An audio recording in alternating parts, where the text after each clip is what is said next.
pensamentos para que as palavras possam surgir de uma forma que você mereça receber.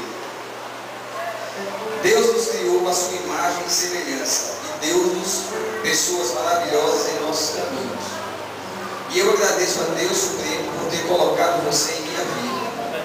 Você é um grande exemplo de pessoa, batalhadora, franca, amiga e, acima de tudo, você é uma estrela que veio iluminar o meu céu, que com seu brilho as minhas noites se tornaram-se menos tristes. Virei criança novamente, admirando o seu encanto e sendo cada vez mais atraído para junto de ti. Eu pude sentir o seu calor e lá pude me aconchegar e dormir tranquilamente. Contigo eu esqueci tudo que afligia a minha mente. A sua luz fez com que eu visse que nada é tão grave assim. Basta apenas a gente estar com alguém que possamos desabafar e encontrar refúgio, e em você encontrei tudo isso.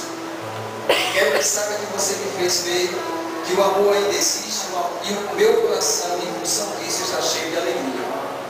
Te adoro, minha esposa, minha estrela, simplesmente te amo. Você é uma pessoa muito importante para Deus e para mim.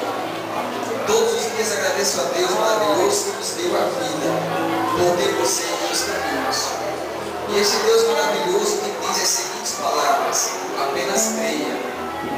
Isaías 41, versículos 10 a 13.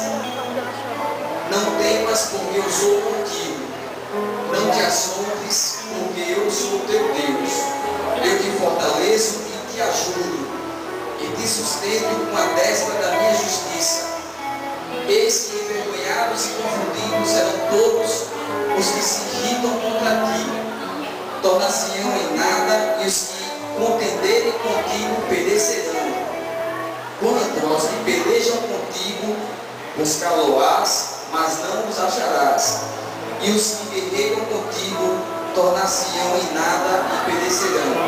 Porque eu, o Senhor, teu Deus, te seguro pela tua mão direita e te digo: não temas, eu te ajudo.